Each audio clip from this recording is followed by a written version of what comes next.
it's my pleasure to say that Journal of Genetics has organized this webinar. And in the beginning itself, I must admit, whatever success which you see in this webinar, it is because of Vidya and Prasad.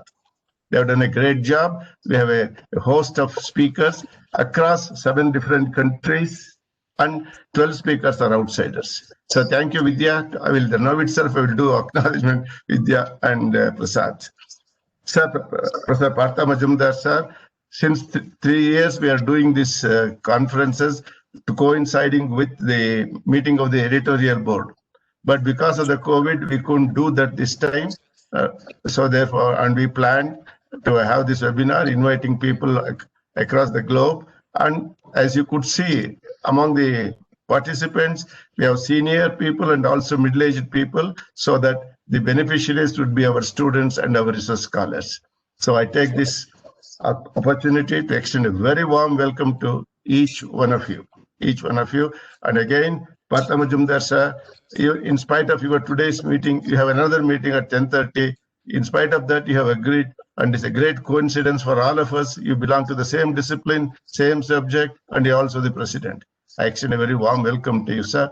I take only a couple of minutes to introduce you to the outsiders. There's no need, it is redundant if I do it, but still I would say is a distinguished president of our Academy, Indian Academy of Sciences, and also his contributions and specializations are in the field of human genetics, particularly human disorders of rare occurrence. She has contributed to human phylogeny and population genetics in the country, and is a prolific writer and has published extensively in many journals. And also he is the recipient of a string of awards. I don't want to list all of them, catalog them, but importantly, he is the recipient of the 3rd World Academy Biology Award and also G.D. Birla Award for Science. And of course, he is a distinguished elected fellow of all the academies, and we are fortunate to have him as the president. And when we requested him to give the first lecture of this webinar, with all pleasure, he has accepted and he is with us here. And as you know that this particular journal has the heritage of J.B.S. Harden, and Partha Majumdar has already written books and articles on J.B.S. Harden, and it is our privilege and pleasure to extend a very warm welcome to you, sir. Now, please enlighten us about your talk. Dr. Partha, please.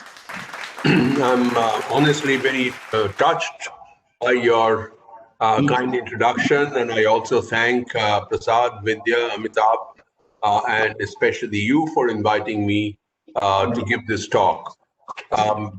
I have been asked by Amitabh to also say a few words about the transition of Journal of Genetics from England to India. And I will do so in the first 5 minutes or so, introducing especially to people who may not have an idea about the transition and the fact that it used to be from England and then migrated to India with the migration of G.B. Haldane. So this is what the title of my technical talk will be. I'm going to talk about selective sweep of a mutant of the SARS-CoV-2. And that selective sweep has some hiccups, which I will introduce during my talk. But like I said, I want to spend the first 5 minutes on Journal of Genetics, and I'm so glad that the Journal of Genetics has over the years been organizing these kinds of symposia in order to apprise people of the apprise authors and possible authors about what Journal of Genetics stands for and the nature of its publications, the kind of papers that are accepted in Journal of Genetics and so on, and also generally uphold and celebrate evolution and genetics. So it's with deep pleasure that I wish to say a few words about Journal of Genetics before I go on with my technical talk. Journal of Genetics, I hope that there are some students here who would benefit from these first few slides because the editorial board and others are completely aware of this.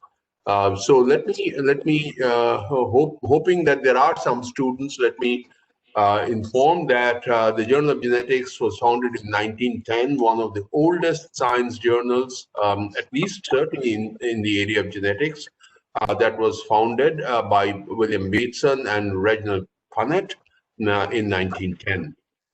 William Bateson passed, they co-edited this journal until William Bateson passed away in 1926. Then Punnett was editing the journal single-handedly. In 1933, Punnett invited Haldane to co-edit this journal, and Haldane accepted the invitation of Punnett, and so they co-edited this journal. From 1910 to 1957, Journal of Genetics was published from London.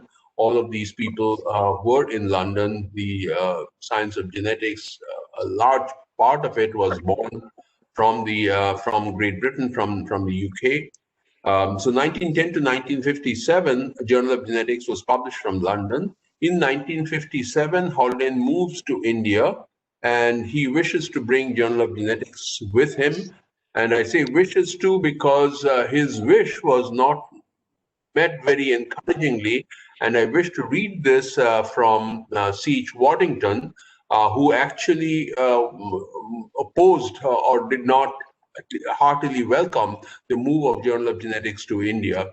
Waddington was the director of the Institute of Animal Genetics, was very influential in genetics in England, and he kind of told Haldane not to take it to India. I also have a copy of that letter, but what I do want to say is that Haldane wrote back something very interesting. He says that I have at present no intention of relinquishing the Journal of Genetics. On the contrary,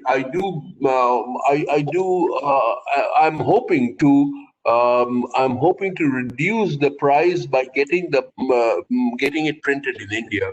So the way that Haldane justifies that he wants to bring it to India, and I guess that he also wanted to continue to edit this journal. But anyway, he says that it will bring down the price of Journal of Genetics if it's printed from India. So he actually brought the journal to India. He joined the Indian Statistical Institute. And I know the press where Journal of Genetics got printed from. I have a background with the journal, with the Indian Statistical Institute, and I've been interested in Haldane, and so I do know where the press was located from, where Journal of Genetics got printed, etc. So it's very interesting that it got printed from a suburb of Calcutta and near the Indian Statistical Institute, which is located in the suburb. So Haldane continued to edit this journal. 1964, J.B.S. Haldane passed away in India, and Helen Spurway, his widow, continues to publish this from India, continues the publication of Journal of Genetics from India. So a new set of editors were found. The editors were Madhav Gadgil, Professor Sharat Chandra, and Suresh Jayakar. Suresh Jayakar was a direct student of Haldane, but moved away to Pavia in Italy. But they continued to edit this journal. In 1977, Helen Spurway passed away. And Helen Spurway was sort of the owner of the Journal of Genetics. There was a lot of uncertainty, kind of legal tangles as well.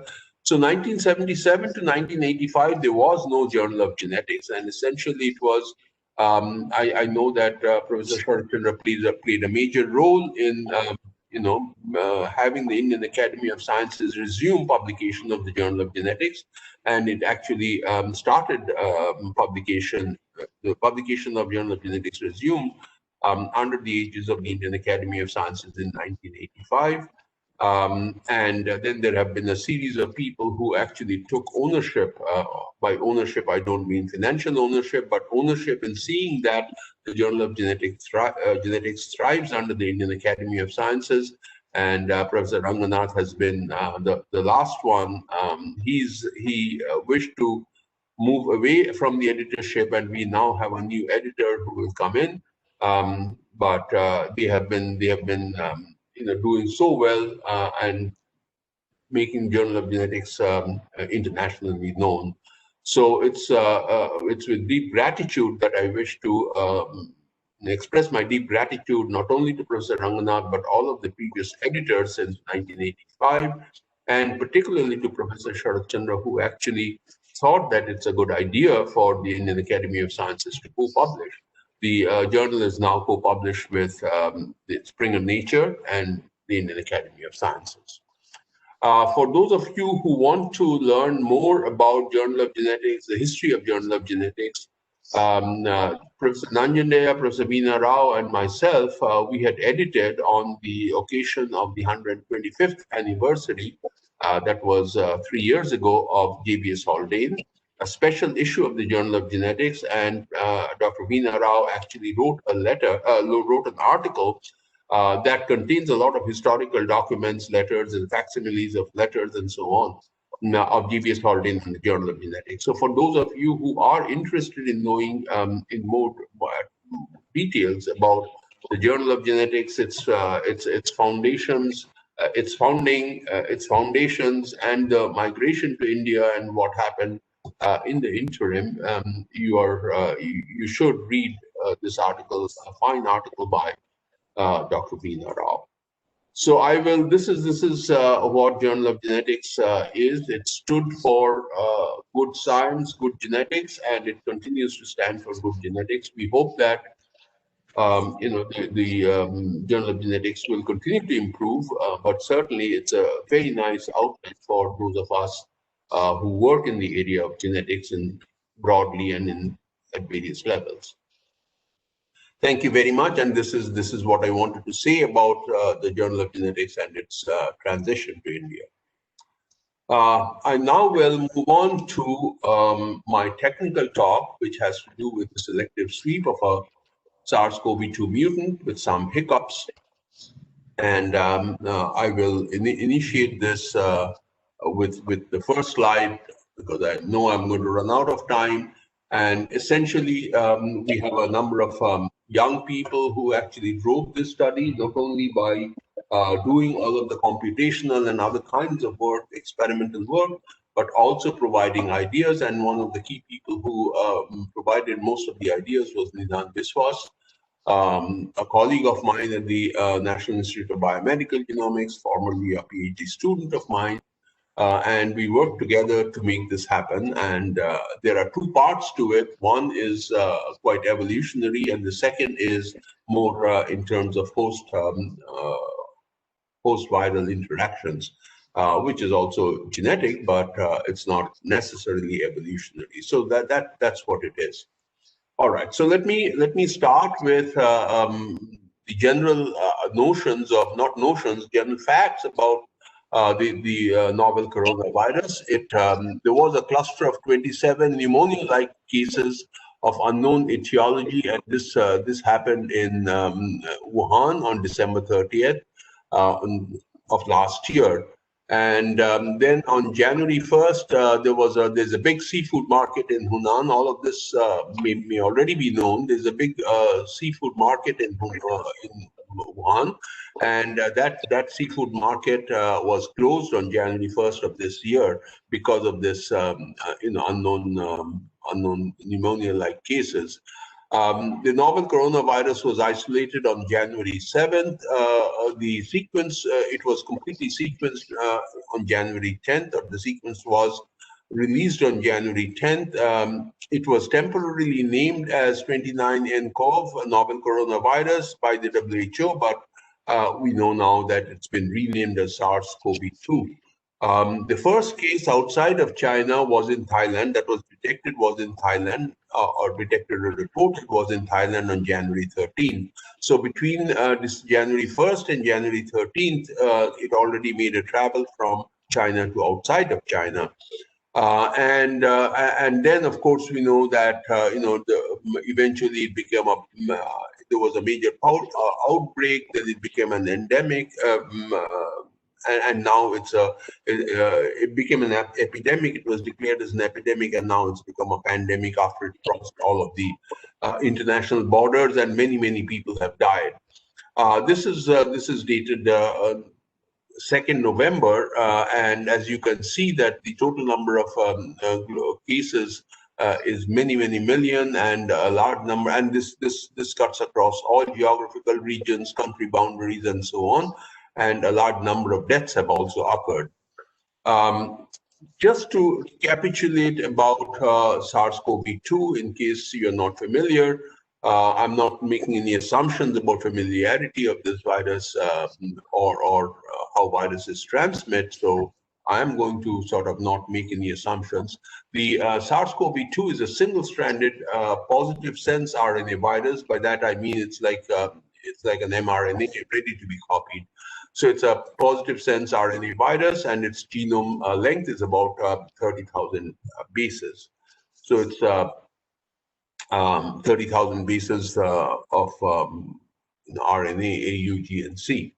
It encodes 29 structural and non-structural proteins, of which we are going to focus on a specific kind of protein, which is called the spike protein, that plays a major role in infectivity, in latching on to the human cells and entry of the human cells. So that's all done by the spike glycoprotein, and we're going to focus on that.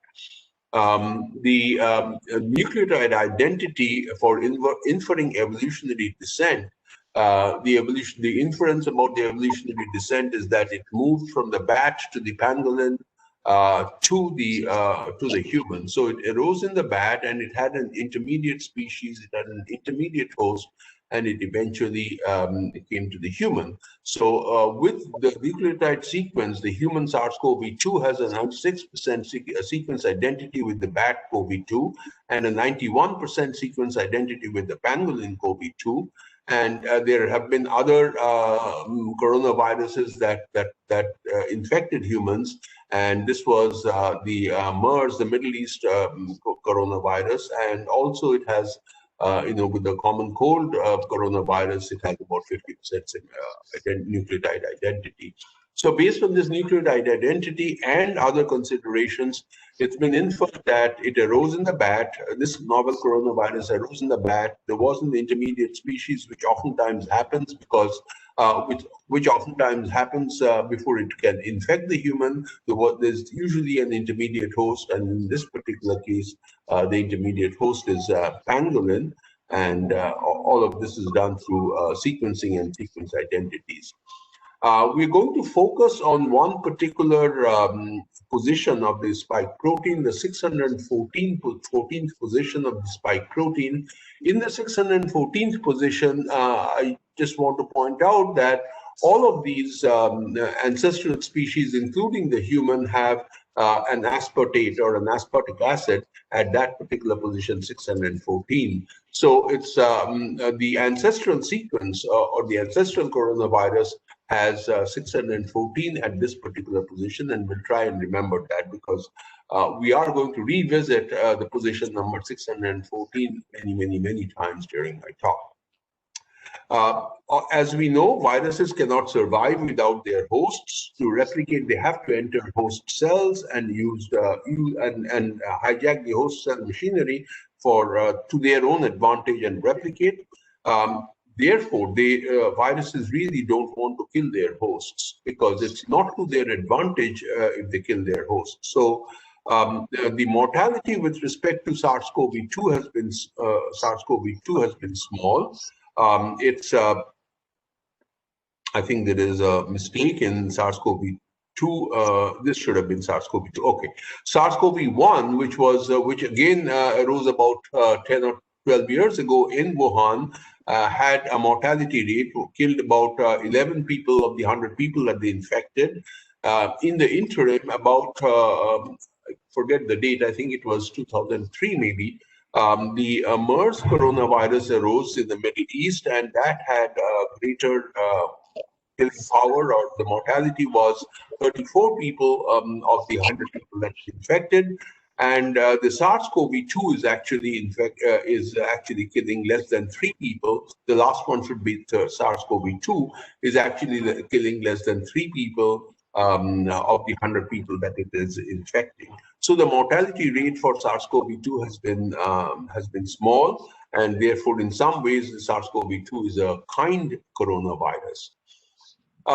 The SARS-CoV-2 has preference for certain host cell types because of the fact that it latches on to a specific receptor, the ACE2, which is a protein that's found in many host cells. And these are found primarily in the lung. These are expressed on the cell surface. The ACE2 is expressed on the cell surface, and the spike protein is able to latch on to ACE2. It's not only expressed on the cells in the lungs, where it is expressed in large quantities. It's expressed in many organs of the body, including the gut, where it is expressed quite prolifically or proficiently. The coronavirus is able to efficiently attach to the gut, and therefore you may have heard that many people who have been infected often have diarrhea, and that's one reason why they do. Most of the time it's infecting the lungs, and therefore they come up with cough and all kinds of things. They require oxygen therapy for severe cases. The outcome is also hugely variable, but it infects many organs of the body. So, like I said, that the SARS protein, first of all, the virus needs to attach itself to a host. First of all, it needs a host cell for it to be to replicate. So it needs to attach itself to the host cell and then enter the host cell, hijack the machinery, and replicate. And all this is done. The attachment to the host cell and the entry into the host cell by the virus is done by the spike protein of the virus. The spike protein of the virus, and of course it uses some of the host proteins. The spike protein of the virus has two domains, the S1 and S2, well, actually two subunits, S1 and S2. And the S1 subunit, the function of the S1 subunit is to attach the virus to the host cell. So it attaches to the ACE2 receptor, to the host receptor of ACE2, which is the angiotensin converting enzyme protein. And the second subunit, the S2 subunit, allows the virus to actually use certain kinds of machineries, technologies for it to be able to enter the host cell. And I'll talk about those, the ways that it enters the host cell. Interestingly enough, until the S1 and S2 are sort of detached, cleaved, if they are joined together, it is a non-functional unit. It becomes functional only after there is a cleavage between S1 and S2. Then S1 and S2 start functioning independently, one relating to attachment and the other relating to fusion. I've already told you what helps the attachment. That's the ACE2 receptor on the human host cell to which the virus attaches. Attachment is not sufficient. It needs to enter the host cell to be able to hijack the host cell machinery. And that's done by a protein called TMPRSS2, which is a serine protease. So what does serine protease do? It actually helps cleave the host cell membrane. It enhances fusion, and there is a cleavage that's done by the serine protease, and that cleavage allows the virus to enter into the host cell. So this is again a host protein that allows the virus to gain advantage of the host cell and allow the virus to enter the host cell. So we will remember these two proteins, ACE2 and TMPRSS2, as I come to the second part of my talk. We got interested in this because RNA sequence data were becoming available in the public domain, and this has been, influenza-like viruses are sequenced, and the influenza-like viruses, their sequences are deposited in the public repository called GISAID. And then they're curated and placed in another public domain database called Nextstrain. So those of us who are interested in evolution and evolution of DNA sequences, in molecular evolution in general, have been looking at this particular database for various reasons. And now, because of SARS-CoV-2, we got interested early on. And we started analyzing the data to find out what the evolutionary rate was, substitution rate was. The substitution rate is about 24 substitutions per year, and that's many, many fold higher than the human mutation rate.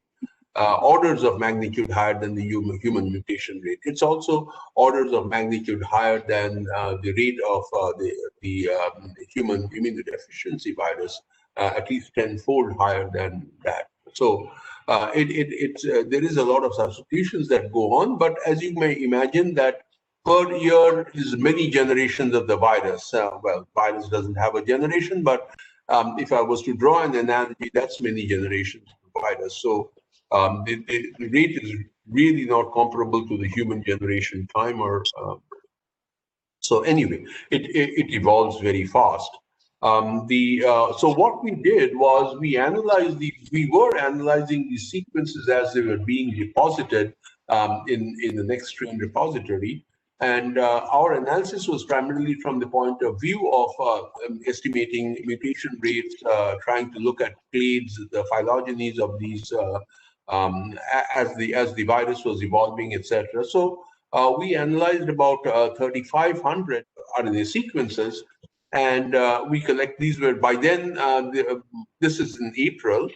We started in January, and by April it had spread to 55 countries. And we analyzed the 3,500 data again to look at the spread and look at evolution of clades, etc. And what we found was that there was a selective sweep of one virus type, and I'll tell you a little bit more about that particular virus type. We were not alone. There were other people who were looking at the evolution of the SARS-CoV-2, of course. And it was quite interesting that after we published this paper in May, there were two other major papers that were published, one from Iceland, and that paper was published in the New England Journal of Medicine because they were able to relate the various clades of SARS-CoV-2 with the clinical phenotypes. Iceland is a small country. They also have fantastic recording systems for clinical data. And so they were able to relate it, and they published their paper in New England Journal of Medicine. But this was, again, the seminal observation was exactly the same as ours. And the third paper that did a lot of cell biology work to look at infection, etc., or infectivity of the mutant was published in Cell. So this was published in June, and the next one was published in July. So it's like May, June, July, 3 independent observations of exactly the same kind. And what was that observation? The observation was the following, that number one, as the virus was evolving, it was evolving into different clades. And these different clades were being named by the curators of Nextstrain. And they called the original virus that arose in Wuhan, with the ancestral clade as O. And then they named it in whatever way, B, B1, B2. These naming patterns have now changed, but never mind. They were aside from the ancestral clade, by about April, 10 more clades had evolved. And interestingly enough, there was in the spike protein, the position 614, but for two of these clades, every one of the clades had exactly the same amino acid as the ancestral clade at that particular position, which is aspartate. Two of these clades,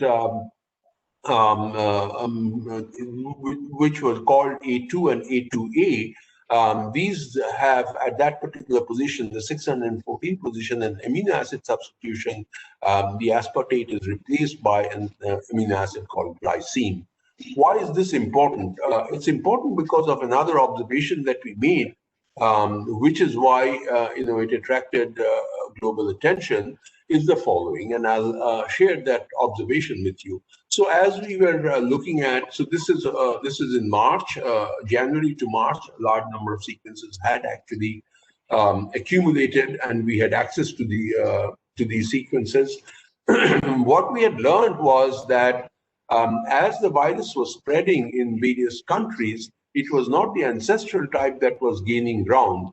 It was a derived type, a mutant type that was gaining ground. And this is not because the mutant type was able to travel. We ruled out the other possible reasons why the mutant type was gaining ground so well in other parts of the world. Of all the people who were infected with coronavirus, at least the ones who were sequenced, 50% of them were infected with the two types, the A2 and the A2A. Those were the two mutant types that were those were two mutant types, and this came as a surprise because A2 and A2A are evolved clades, and they should not have gained so much ground unless they had some kind of a selective advantage. So this came as a surprise.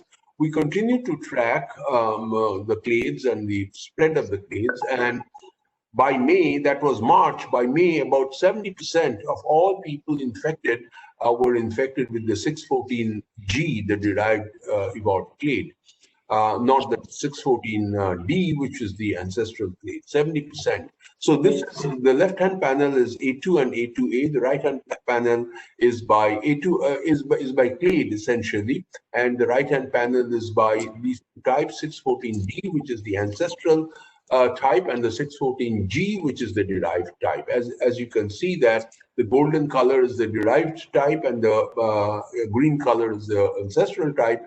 Most of the individuals who were afflicted, who were infected with the coronavirus had the derived type of the coronavirus, the mutant coronavirus. By July, it was like 80%.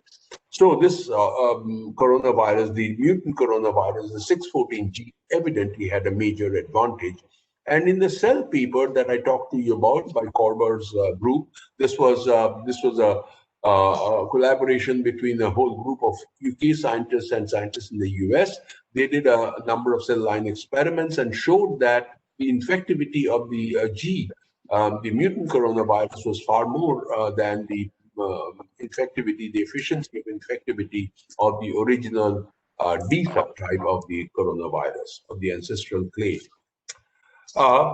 This particular mutant subtype we observed on the x-axis, I don't think you can read it, but it starts with January and ends with July. And we were tracking this. By July, it had completely swept through Europe and populations of Europe and North America. Everyone who was getting infected with the 614G type.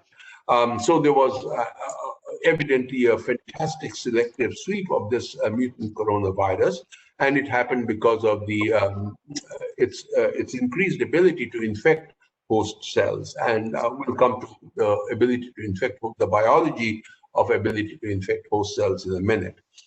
When we continued to look at this in other parts of the world, what we found is that in East Asia, it wasn't doing so well.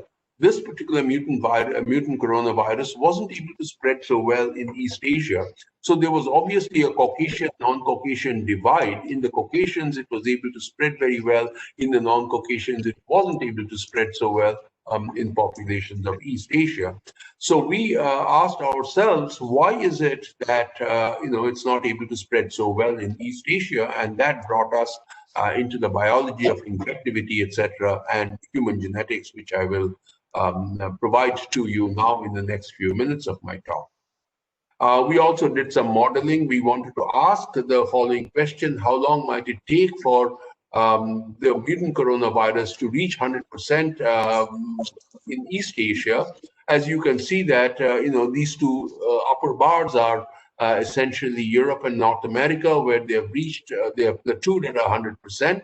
And East Asia is still lagging behind, but the slope of the line tells us that sooner than later they will reach 100%. But as of today, not today, a few days back, it's still lagging behind. It's still not reached 100%, but its frequency is increasing. But the slope of this curve is actually declining, and we don't know why. And that may be because of the explanation that I will shortly give you. So we asked this question: why is the coronavirus finding it difficult to sweep through non-Caucasian populations of East Asia? And one of the things that we felt could be important was that we knew that, all of us know that the spike protein latches on to the ACE2 receptor of the host protein, of the host cell, and the ACE2 gene is on chromosome X, and has many exons, and there are many polymorphisms in this particular gene, some of which impact on the level of expression of ACE2 protein. So we said that if there are certain kinds of polymorphisms that provide greater expression, then obviously if there is greater expression, then the virus will be able to attach itself more efficiently to that particular host cell.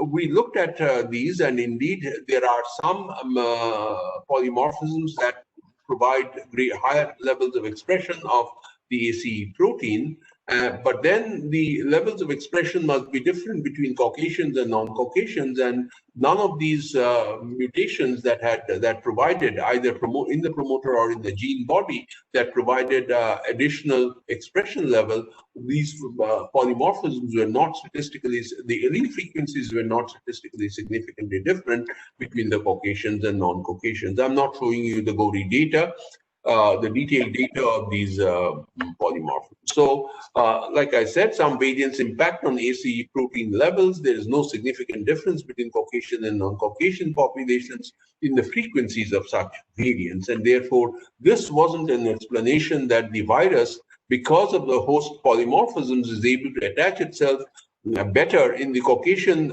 cells, in the Caucasian host cells than in the non-Caucasian host cells. This we ruled out early on, even though this is one of the most simplest of hypotheses, but this hypothesis was not tenable from the point of view of frequencies. Like I said, that we know that the spike protein has to be cleaved, and one of the cleavage that's done is by TMPRSS2, which is the protein series, serine protease, and that actually cleaves the S1 and S2, and that cleavage helps providing more S1 and S2 to act more independently, and therefore attachment is made more efficient. Entry of the virus is made more efficient because of this cleavage.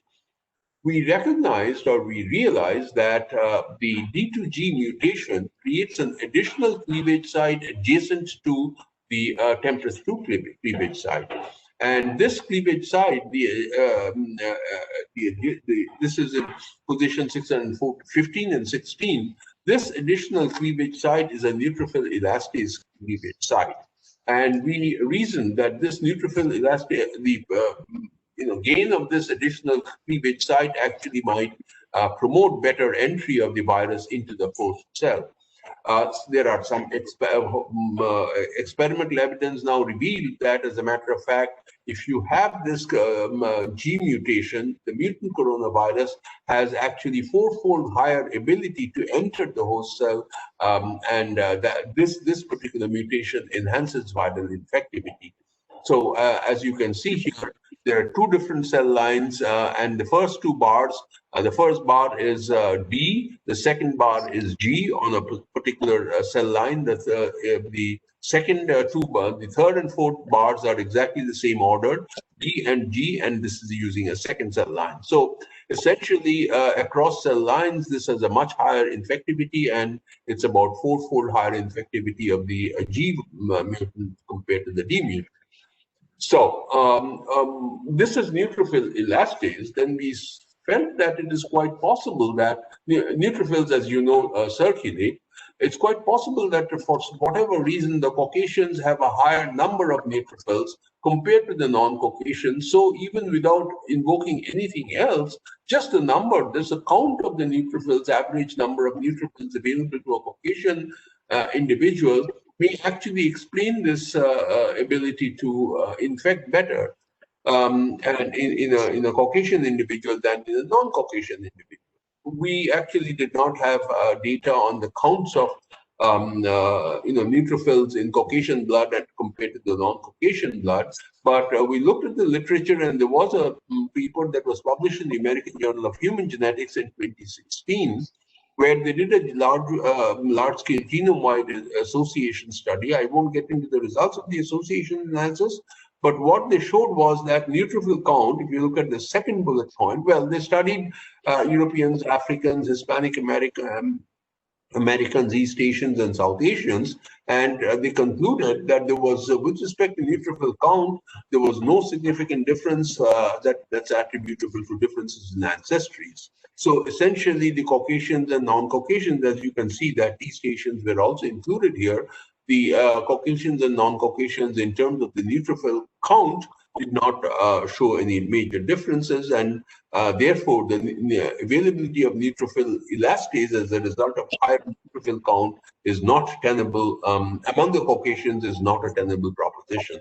So it's not the neutrophil count that matters in providing a higher level of neutrophil elastase, which is the second cleavage site for the G-mutant. We then looked at the literature and tried to figure out whether any other human protein actually interacts with neutrophil elastase. And what we found was that there is a protein called alpha-1 antitrypsin that actually inhibits elastase and inhibits elastase in the normal tissue. Alpha-1 antitrypsin, as you may know, is involved in various kinds of alleles, variant alleles that alpha-1 antitrypsin are associated with deficiency, and that deficiency is associated with various kinds of lung disorders. This alpha-1 antitrypsin gene is located on chromosome 14, and there are various kinds of mutations that happen in this particular gene, and some of these mutations lead to deficiency, lowering of levels of alpha-1 antitrypsin. We'll remember that alpha-1 antitrypsin is an inhibitor of neutrophil elastase. There are two major variant alleles, S and Z, that reduce the level of alpha-1 antitrypsin. The M allele is a normal allele. So MM individuals have normal levels of alpha-1 antitrypsin. The MS and MZ heterozygotes are slightly deficient, and the SZ and the ZZ individuals are grossly deficient in alpha-1 antitrypsin. And deficiency means that it will not be able to inhibit elastase as much. So the lower level of alpha-1 antitrypsin, meaning that individuals who have deficiency in alpha-1 antitrypsin will be able to inhibit neutrophil elastase at a lower level. And a lowering of inhibition will mean that there will be a higher level of neutrophil elastase. We'll remember what neutrophil elastase does. It is a second cleavage site that's specific to the mutant virus. The first cleavage site, the TMPRSS2, is available both in the wild type or the ancestral type and the mutant type. It's just the mutant type that has this additional cleavage site. So lower inhibition of neutrophil elastase leads to higher levels of neutrophil elastase. That in turn leads to a greater level of spike protein activation. Why? Because the second cleavage site will cleave the S protein into S1 and S2 with greater efficiency, and that will provide and unless it's cleaved, as we know, it remains functionally inactive. So there is a greater level of activation of the spike protein as a result of availability of higher amounts of neutrophil elastase in combination with TMPRSS2. And that means that there is a higher level of infectivity of the mutant coronavirus, and that higher level of infectivity will lead to a better spread in the population.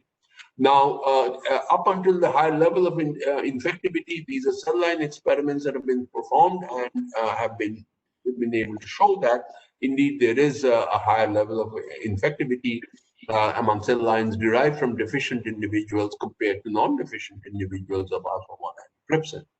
But whether it spreads better in the population, we can only correlate. We collect data from various populations and we are able to correlate now. So here is the correlation. So if you look at the three circles, the top circle is East Asia, middle circle is Europe, and the bottom circle is North America. Each of these circles is actually embedded with many smaller circles, and they are color-coded. The smaller circles are color-coded by the subtype of the coronavirus. The red is the 614G, the mutant coronavirus, and other colors, predominantly green colored, are the ancestral clade, which is 614B, aspartic acid at position 614. As you can see that Europe and America, the big circles are mostly red, while in East Asia, the big circle is mostly green. We now needed to correlate this with the levels of alpha-1 antitrypsin deficiency, and higher levels of alpha-1 antitrypsin will mean that the virus, the mutant coronavirus, will be able to infect better. And that's exactly what we see. We see that in Caucasians, there is a much higher level of alpha-1 antitrypsin deficiency because the S allele and the Z alleles are at higher allele frequencies among the Caucasians, and in East Asians, those alleles are at a low frequency. So overall, there is a much lower level of deficiency of alpha-1 antitrypsin in East Asians compared to Europeans or North Americans. And therefore, the hypothesis that we built from our observations and from the functional data based on cell lines, we were able to correlate that at the level of population genetics or allele frequencies in various populations. We also have looked at more granular, as opposed to just the regions. We've looked at it in the country level, and as you can see that in both North America and in Europe, the alpha-1 antitrypsin deficiency levels are higher. The longer the bar, the higher the deficiency. And in East Asia, it's lower. And we've been now able to correlate to a certain extent because granular data are not available from every country on the coronavirus and the subtypes of the coronavirus. But wherever it was available, we find that it correlates very well. And therefore, the hypothesis that we set up, which is that deficiency of alpha-1 antitrypsin leads to deficiency of alpha-1 antitrypsin, leads to higher infectivity through neutrophil elastase. Inhibition of lack of inhibition of neutrophil elastase is actually borne out, both at the cell biology level as also at the level of the population allele frequencies. So the reason why we believe that the observation was that this particular mutant coronavirus is spreading itself very well, and we've now been able to establish this may not be the only way, but this is certainly one major way by which it increases its efficiency of infectivity, and therefore it's able to spread so well. We don't claim that this is the only way that its efficiency increases, only molecular way by which its efficiency increases, but this is certainly one of the major ways by which the mutant coronavirus's infectivity efficiency has increased, and it's now able to spread through various populations, but not so well in populations of East Asia, primarily because the alpha-1 antitrypsin deficiency levels are at lower frequencies compared to the Caucasians. We have a composite picture of all of this with the original coronavirus and the mutant coronavirus, etc. But I will stop here and leave about 5 minutes for questions if there are any. But anyway, this is a composite picture. I've essentially told you what the picture is all about. And that's what it is. So we think that an observation that's made from DNA, RNA sequences of the virus eventually turned out to provide some insight into the biology through various cell biology experiments and looking at various genetic deficiencies and genetic polymorphisms. Thank you very much for your attention, and I'm happy to take any questions if there are.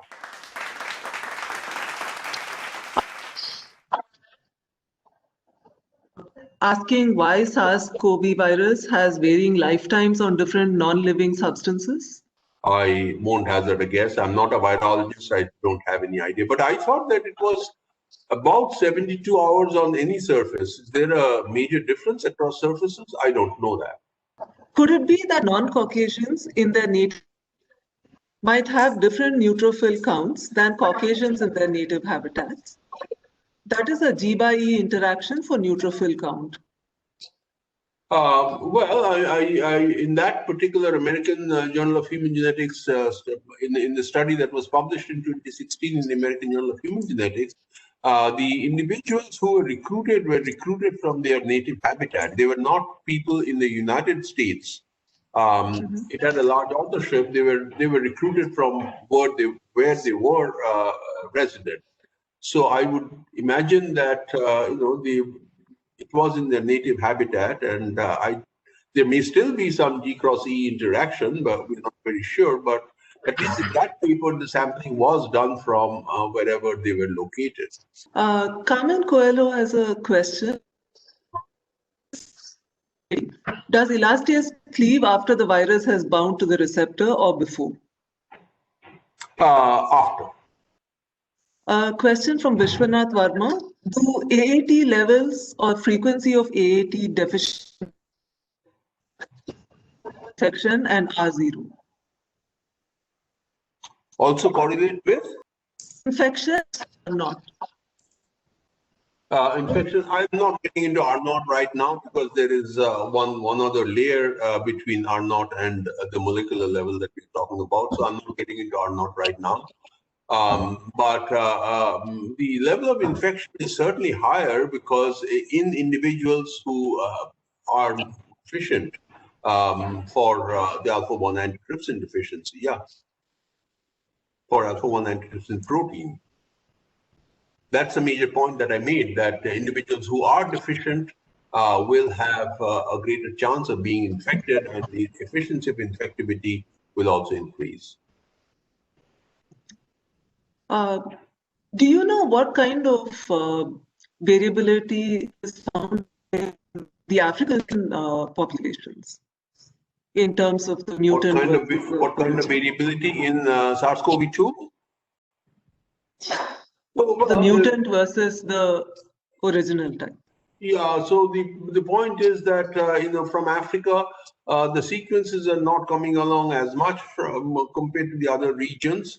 They have just started sequencing, and many of us are in touch with our counterparts in Africa. So I think it's a little too early to tell because we really don't have a clear notion about the frequencies of the ancestral clade and the derived clade, at least the A2 and A2A clades that have 614G.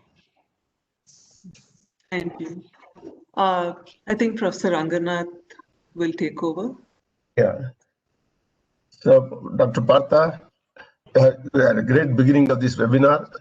It is on behalf of the Academy, on behalf of all my colleagues, it is my pleasure to say many, many thanks to you for your participation, and we have inaugurated this webinar on a good note, and we hope to continue this tradition for long, sir. Thank you very much for participation, sir. Thank you, Professor Ranganath. Thank you for inviting me. And I will join from time to time, but I have another meeting to go to now.